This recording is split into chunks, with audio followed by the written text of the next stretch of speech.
Welcome to icon news. నేను మీ పవన్ కృష్ణమూర్తి.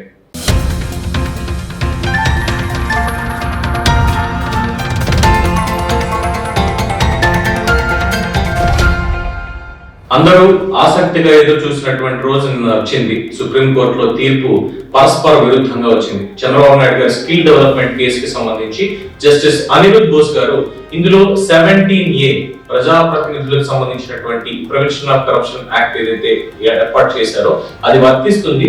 ఖచ్చితంగా governor గారి పర్మిషన్ తోటి వారి సంతకం తీసుకునే ఎఫ్ఐఆర్ నమోదు చేయాలి, లేదంటే ఆ కేసు చెల్లదు అన్నట్టుగా ఆయన స్పష్టం చేశారు. వేరస్ ఇంకొక జడ్జి గారు ఉన్నారు, ద్విసభ్య ధర్మాసనంలో బేలా ఎం త్రివేది గారు. ఆవిడ ఈ 17A వర్తించదు అని చెప్పారు. ఎందుకంటే 2018లో ఏర్పాటు చేసిన చట్టానికి ఆ తర్వాత ఎఫ్ఐఆర్ నమోదైందా, ముందు నమోదు చేశారా ఎఫ్ఐఆర్ అనే విషయాలు పరిగణలోకి తీసుకోకుండా వారి నాలెడ్జ్ ప్రకారం మరి ఏ విధంగా తీసుకున్నారు, మరి పరస్పర విరుద్ధంగా అయితే వచ్చింది. సో దీన్ని ఇప్పుడు తీసుకెళ్లి justice DY Chandrachud, chief justice of India, వారి ధర్మాసనానికి నివేదించడం జరిగింది. అంటే ఒక కేసులో ఇద్దరు న్యాయమూర్తులు క్షుణ్ణంగా సెక్షన్లని చదివి గతంలో సుప్రీంకోర్టు ఇచ్చినటువంటి తీర్పులు ఏవైతే ఉన్నాయో వాటికి లోబడి ఇప్పుడు ఇందులో ఏ తీర్పు ఇవ్వాలి, దీనివల్ల ఏమవుతుంది అనేది ఆలోచిస్తారు. కానీ ఇలా పరస్పర విరుద్ధంగా అంటే ఆఫ్ కోర్స్ ఒక్కొక్కరి అభిప్రాయం ఒక్కొక్కలా ఉండొచ్చు, తప్పలేదు. వారికి ఉన్నటువంటి నాలెడ్జ్ కి కానీ ఎక్స్పీరియన్స్ కానీ వారి అభిప్రాయానికి కూడా విలువ ఉంటుంది. ఒకటే బెంచ్ లో ఉంటారు కాబట్టి. ఎందుకంటే శబరిమల ఆలయానికి సంబంధించి కావచ్చు, లేదంటే శని సింగనాపూర్ కి సంబంధించిన ఘటనలో కావచ్చు, అలాగే వివిధ చట్టాలు ఏర్పరిచేటువంటి క్రమంలో అది త్రిసభ్య ధర్మాసనం కావచ్చు, లేదు 5 సభ్యుల ధర్మాసనం కావచ్చు, రాజ్యాంగ ధర్మాసనం కావచ్చు, ఇలా ప్రతి దాంట్లో మెజారిటీ యాక్సెప్ట్ చేసిన ఎవరో ఒకళ్ళు ఇద్దరు ఖచ్చితంగా దాన్ని యాక్సెప్ట్ చేయకుండా ఉంటారు. అక్కడ ఏంటంటే ఓట్ ఆఫ్ ఇది ఉంటుంది.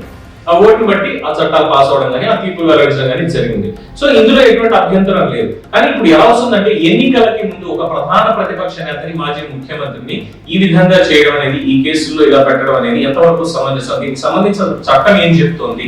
2018 తర్వాత అమల్లోకి వచ్చినటువంటి 17A యాక్ట్ ఏదైతే ఉందో దీనికంటే ముందు ఉన్నటువంటి పాలసీ, క్యాబినెట్ తీసుకున్నటువంటి నిర్ణయాలు, వీటి మీద సమీక్ష సమావేశం చేయడం, నిజంగా ఒకవేళ అవినీతి జరిగితే ఆధార సహితంగా ఎవరినైనా అరెస్ట్ చేయొచ్చు అనేది చట్టం చెబుతున్నటువంటి విషయం.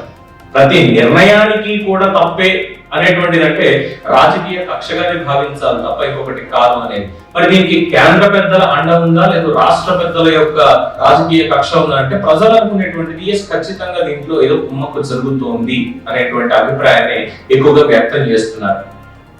సో కండిషనల్ బెయిల్ మీద మళ్ళీ వెళ్ళారు. ఆయన అన్ని షరతులు కూడా ఉల్లంఘించారు, పెట్టినటువంటివి, కోర్టు వారు ఇచ్చినటువంటివి అని.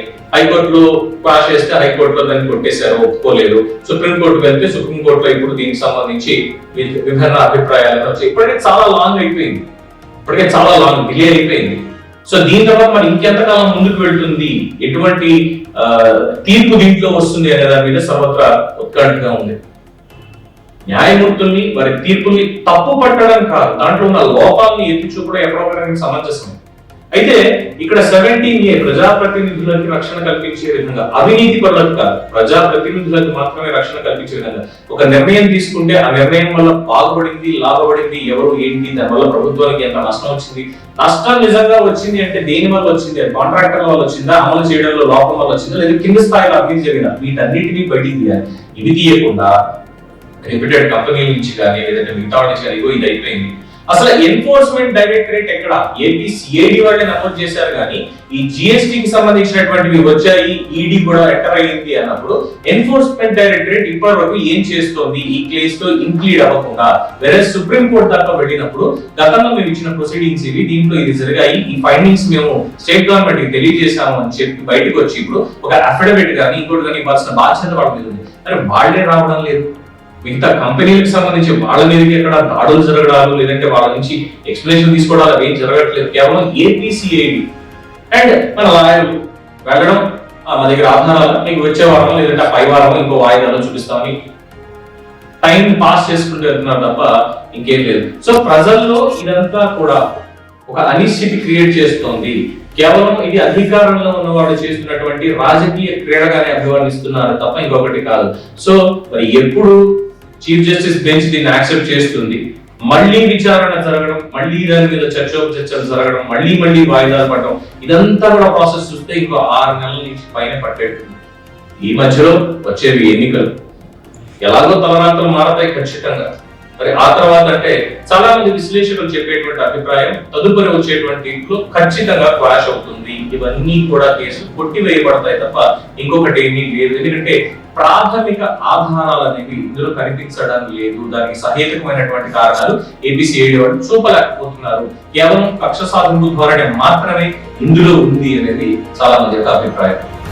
చూద్దాం చంద్రబాబు నాయుడు గారికి ఎన్నికలకి ముందే ఈ కేసు నుంచి విముక్తి అవుతుందా, లేదా ఎన్నికల తర్వాత దీనికి సంబంధించిన విచారణ మళ్ళీ ముందుకు కొనసాగుతుందా, వేచి చూడాల్సిందే. సో దీని మీద మీ అభిప్రాయాన్ని కామెంట్స్ రూపంలో తెలియజేయండి. ఐకాన్ న్యూస్ ఛానల్ ని సబ్స్క్రైబ్ చేసుకోండి, చూస్తూ ఉండండి. నేను మీ పవన్.